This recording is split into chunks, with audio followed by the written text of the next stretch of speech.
టెట్లో ఒక మరొక ఇంపార్టెంట్ బిట్, ఇది చాలాసార్లు కంజంక్షన్స్ గురించి వచ్చినాయి. మనం ఇప్పుడు నెక్స్ట్ ఏమేమి బిట్స్ వచ్చాయో ఇలా చేయాలో చూద్దాం. కంజంక్షన్ మన తెలుగులో సముచ్చయము అంటాం, కలయిక. కంజంక్షన్ అనేది link words, phrases, clauses and సెంటెన్సెస్ను వీటిని లింక్ చేస్తుంది, కలుపుతుంటుంది. చూద్దాం మీరు సింపుల్గా. Coordinating conjunctions. ఒక చిన్న కోడ్ చెప్తా, ఆ కోడ్ గుర్తుంచుకోండి. ఎగ్జామ్లో కనుక ఈ ఎగ్జామ్లో ఏ ఎగ్జామ్ అయినా which are the following is coordinating conjunction అని అంటే సింపుల్ గుర్తుంచుకోండి. If N fan BOS boys. Fan అంటే మనకు తిరిగే ఇంట్లో మీ ప్రజెంట్ మీ దగ్గర తిరుగుతుంది కదా, తిరిగే fan boys, that's fan boys అని గుర్తుంచుకుంటే అది కోఆర్డినేషన్ కంజంక్షన్ అంతే. ఫ్యాన్ బాయ్స్ ఏంటి సార్ అంటే కోఆర్డినేషన్ కంజంక్షన్ ఎప్పుడైనా ఒక వర్డ్ని ఇంకో వర్డ్తో కలుపుతుంది. ఓకే, గుర్తుంచుకోండి. సమాన అర్థాలను కలుపుతుంది. ఏదో చెక్ చేద్దాం. సరే, మరి కోఆర్డినేషన్ కంజంక్షన్ అంటే 7 ఉంటాయి. ఒకటి ఫ్యాను, 2 బాయ్స్. ఇది అప్పుడు గుర్తుంటాయి ఇక మీకు. Fan boys coordination conjunction. Fan అంటేలో చూసుకుంటే F is equal to for, A is equal to and. మీకు తెలిసి ఎఫ్ అంటే ఫర్, ఫర్ అంటే ఎందుకంటే, అండ్ నెక్స్ట్ అండ్ అంటే మరియు, నార్ కాదు, బట్ కానీ, ఆర్ లేదా, ఎట్ అయినప్పటికీ, సో కాబట్టి. ఈ ఫ్యాన్ బాయ్స్ అనేటి కోఆర్డినేషన్ కంజంక్షన్స్. ఇవి ఏం చేస్తాయి అంటే సమానార్థాలను కలుపుతాయి. ఉదాహరణ చూసుకుందాం. I like tea, coffee. Tea coffee ఒకటే, సమానార్థాలే. వీటి కలిపింది ఏంటిది? అండ్ అనే కంజంక్షన్ కలిపింది. I like tea and coffee. Tea coffee రెండు ఒకటే కదా, సమాన అర్థాలు కదా, వాటి కలిపింది. ఒకటి వెరీ ఇంపార్టెంట్ బిట్ ఏంటంటే అంతకుముందు ఎగ్జామ్లో అడిగిండు, టెట్ ఎగ్జామ్లో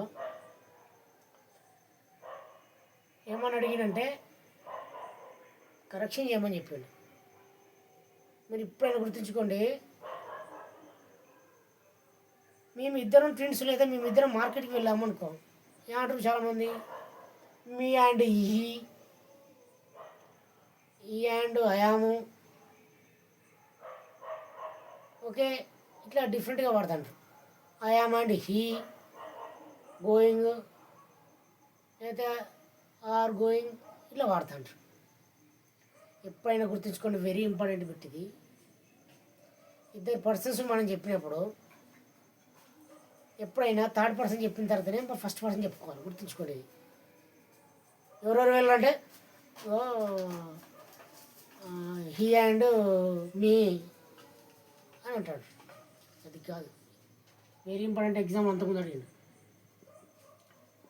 Hari and I are twins. ఏమని చెప్పుకోవచ్చు మీరు అంటే ఇక్కడ హరి థర్డ్ పర్సన్. మీకు ఎప్పుడు ఐవి వివిధ ఈ షీట్ లో ఎప్పుడైనా థర్డ్ పర్సన్ హరి అని, లేదా హీ అయినా ఏం కాదు. హరి అండ్ ఐ ఎప్పుడైనా మనం థర్డ్ పర్సన్ చెప్పినాకనే ఫస్ట్ పర్సన్ మనకు మనం చెప్పుకోవాలి, ముందే మనం చెప్పొద్దు. ఇది వెరీ ఇంపార్టెంట్ బిట్. ఇది ఎగ్జామ్ చాలాసార్లు అడిగింది. అంటే హరి అండ్ ఐ అనేది కదా, సేమ్ మోడల్ బిట్ అడిగిండు. ఈ and I, she and I, అర్థమైందా? థర్డ్ పర్సన్ యూజ్ చేసుకోవాలి ఎప్పుడైనా. బహువచనం ఉంటే మన వ్యూ వస్తుంది లాస్ట్. ఎప్పుడైనా థర్డ్ పర్సన్ ముందు వస్తుంది, ఫస్ట్ పర్సన్ లాస్ట్ చెప్పుకోవాలి. ఇది గుర్తుంచుకోండి, ఎప్పుడే పనిచేస్తుంది. చూడండి 2 టిక్స్. కోఆర్డినేషన్ కంజంక్షన్ అంటే fan boys, and coordination conjunction విషయానికి వస్తే కూడా అండ్ అనేదాన్ని ఏ విధంగా యూజ్ చేయాలంటే థర్డ్ పర్సన్ చేసిన ఫస్ట్ పర్సన్ చేయాలి. ఇది ఎగ్జామ్లో బిట్ అడిగాడు, ఇది మీరు ఎప్పుడు మర్చిపోరు. Second one is subordinating conjunctions. Subordinating conjunction అంటే సబార్డినేట్ క్లాజెస్ మీదనే ఆధారపడి ఉంటుంది. ఇవి మనం క్లాజెస్ నేర్చుకుందాం, ఉంది ఆ టైం. సబార్డినేట్ క్లాజెస్ గురించి మార్పు వస్తుంది. సో ఇక్కడ మనం కంజంక్షన్ గురించి నేర్చుకుంటాం.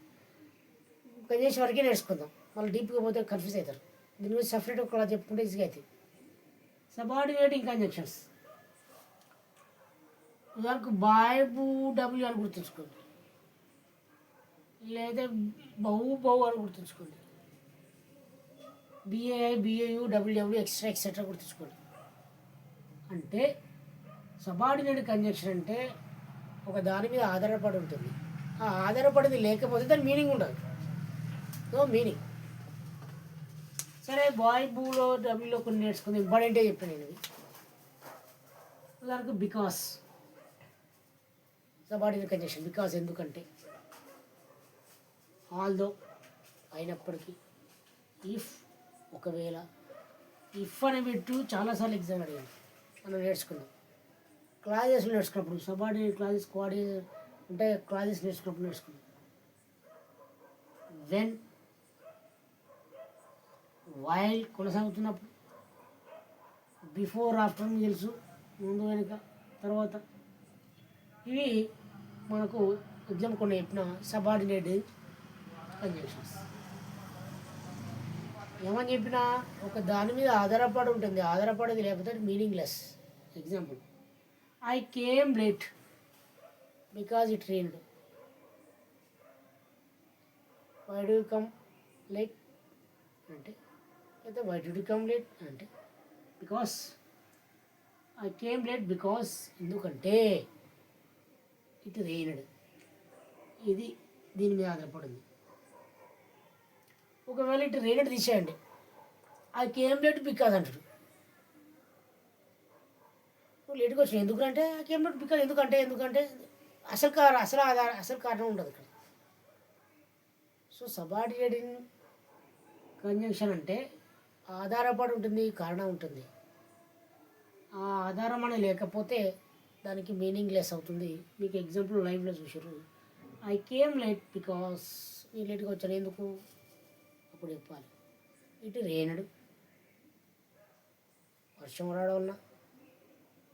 Okay, my grand mother died, grand mother చనిపోవడం లేట్గా వచ్చిన. ఓకే, ఇది డిఫరెంట్ ఏదో ఒక కారణం చెప్పుకోవచ్చు, కారణం అనేది ఉంటుంది. ఎగ్జాంపుల్ రఫ్గా చెప్పింది, దీని నుంచి మనం బ్రీఫ్గా తర్వాత తెలుసుకుందాం. మనకి ఏంటంటే కంజంక్షన్ అంటే ఏముంటాయని గుర్తుంచుకుంటే అయిపోతుంది.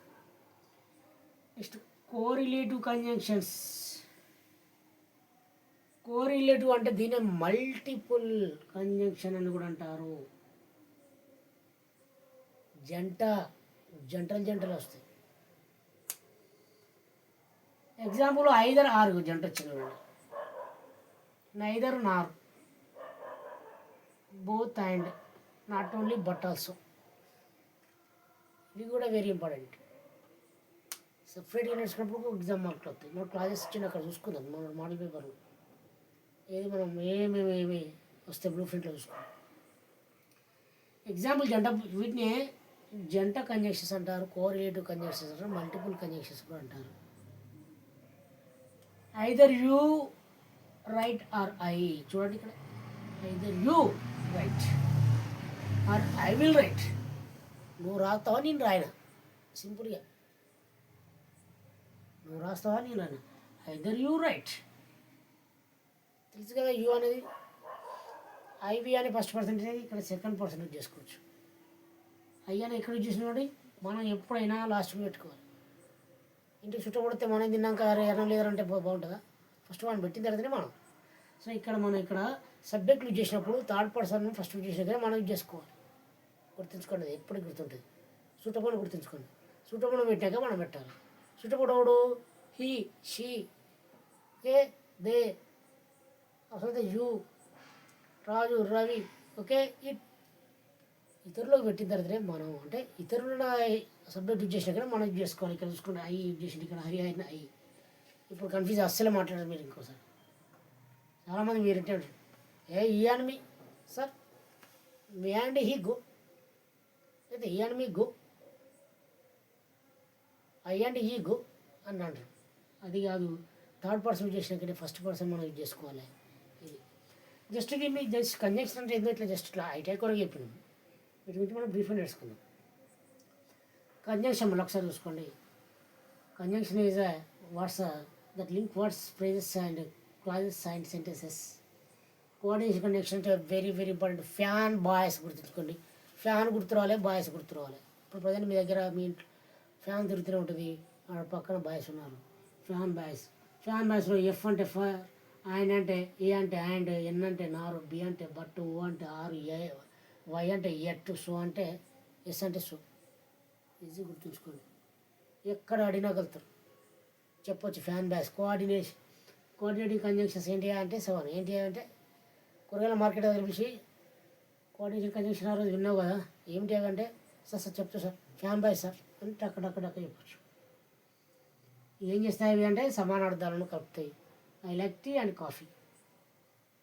ఓకే, ఈ విధంగా రెండు సమానార్థాలు కాబట్టి. సో అదేవిధంగా Hari and I are twins అనే సందర్భంలో ఎట్లా యూజ్ చేయాలి, థర్డ్ పర్సన్ చేసిన ఫస్ట్ పర్సన్ మనం యూజ్ చేసుకోలేదు, గుర్తుంచుకోండి. సబార్డినేట్ కంజంక్షన్ అంటే బిఏయు, బాబు డబ్ల్యూ గుర్తుంచుకోండి. Because although, if, when, while, before, after గుర్తుంచుకోండి. ఎగ్జాంపుల్ ఇదేంటంటే ఇవి ఆధారపడతాయి, డిపెండింగ్. ఓకే, డిపెండింగ్ అంటారు, ఇతరుల మీద ఆధారపడతాయి. మరియు రీజన్ అదే కారణాలు తెలియజేస్తాయి. I came late because it rain. Rain అన్న దాని మీద లేకపోతే, దాని మీద డిపెండ్ కాకపోతే దీనికి అర్థం ఉండదు, దాన్ని డిపెండింగ్ క్లాజ్ అంటారు. అంతే కదా, దాని మీద లేకపోతే ఇది కాదు. ఐ కేమ్ లేట్ బికాస్, ఎందుకు చెప్పు. ఇది రెయిన్డా అనేది ఆధారం, డిపెండింగ్. ఓకే రైట్, గుర్తుంచుకోండి. సబార్డినేట్ ఓకే, సబ్స్టిట్యూట్ లెక్క అన్నట్టు. నెక్స్ట్ కోరిలేటివ్ అని చెప్పిన జంట వస్తుంటే దీన్ని మల్టిపుల్ అంటారు, either Nar. Okay, not only బటల్స్ లాంటివి చూసుకుంటే ఎగ్జాంపుల్ అవి ఐదర్ ఆర్ నాట్ ఓన్లీ బటల్స్ ఎట్లా యూజ్ చేస్తుంది. మీ ఎగ్జామ్ చూడండి, ఐదర్ యూ సబ్జెక్ట్ ముందు ఏం చేసిండు, ఐదర్ యూజ్ చేసిండు. ఇక్కడ సబ్జెక్ట్ ముందు ఆర్ యూజ్ చేసిండు. అంతే. సెంటెన్స్ మొత్తం చదువుకుంటే ఎక్కడెక్కడ సబ్జెక్ట్ అండర్లైన్ చేసుకోండి, రౌండ్ ఫిగర్ చేసుకోండి, సర్కిల్ చేసుకోండి. ఫస్ట్ సబ్జెక్ట్ ముందు ఐదర్ పెట్టండి, నెక్స్ట్ సబ్జెక్ట్ ముందు ఆరు పెట్టండి, కొట్టండి, కథం అవుట్. ఈజీగా చేసుకోవచ్చు. నాట్ ఓన్లీ బాటిల్స్ కూడా ఏ విధంగా చెప్పాలి ట్రిక్స్ చెప్తా. ఓకే, ఈ విధంగా సో దట్ 2 అని ఉన్నాయి ఇలా, కానీ జస్ట్ ఇంపార్టెంట్ చెప్పేసి. Okay, thank you. రేపు మనం అనదర్ సెక్షన్ ప్రిపోజిషన్స్ అంటే తెలియ ఇప్పుడు కాదు, వాట్ అబౌట్ ప్రిపోజిషన్స్ అని చేసుకుందాం. ప్రిపోజిషన్స్ స్పెషల్ క్లాస్ మనకి అది కనీసం 2-3 క్లాసులు పడుతుంది దానికి ప్రిపోజిషన్స్. బట్ రేపు ప్రిపోజిషన్స్ ఏంటంటే నేర్చుకుందాం. Okay right, thank you.